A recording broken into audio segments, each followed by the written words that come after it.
Denmark की खिलाड़ी वापस चली गई अपने दिल्ली से। उसने कहा मेरा दम घुट रहा है हवा में, बिश्नोई समाज धरने पे। अब खेजड़ी काट ली, खेजड़ी काट ली। तुम भाई साहब जीवते कैसे हो इस हवा के अंदर? भारत कह रहा है कि हम 2030 तक 1 ट्रिलियन पेड़ लगा देंगे। कितने पेड़? कब तक? भगवान जाने कैसे लगा रहे हैं। हम तो अखबार में डली पड़ रहे हैं, काट रहे हैं, है ना। अपने बीकानेर में, जोधपुर में पिछले कई दिनों से बिश्नोई समाज धरने पे अब खेजड़ी काट ली, खेजड़ी काट ली। ये दो चीज समझ में आ रही है। एक तो ये है कि लगा नहीं रहे, क्या कर रहे हैं। दूसरा है कि कौन सा समाज धरने पे है, क्योंकि पेड़ों से ऑक्सीजन केवल बिश्नोइयों को लेनी है, बाकी किसी को भी ऑक्सीजन लेनी है। बाकी सब कार्बन डाइऑक्साइड ले रहे हैं, तो बाकियों किसी को भी आवश्यकता। हमने चीजों को कितना सामाजिक समूहों के अंदर बांट दिया है कि अब पर्यावरण की बात भी जाम्बू जी कह के गए थे, बिश्नोई कह के तो बिश्नोई करो, बाकी वाले कोई करेंगे।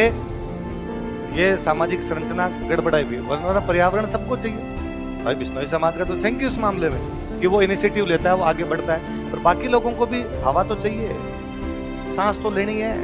वरना वो अभी डेनमार्क की खिलाड़ी वापस चली गई अपने दिल्ली से। दिल्ली में टूर्नामेंट था, एक प्लेयर आई हुई थी, वापस चली गई। उसने कहा मेरा दम घुट रहा है हवा में, नहीं खेलना। वो मेडल जीत के जाती, उसने कहा मेडल तुम रखो, जीवते रहेंगे तो और लाएंगे मेडल। तुम भाई साहब जीवते कैसे हो इस हवा के अंदर? हमने कहा पर भारत सरकार कह रही है, रियाद में जाके कह रही है। कहां जाके? कि 2030 तक कितने पेड़ लगा देंगे। उम्मीद करते हैं भारत सरकार उम्मीदों पर खरी उतरे, और केवल भारत सरकार ही नहीं, हम सब मिलके खूब सारे क्या लगाए।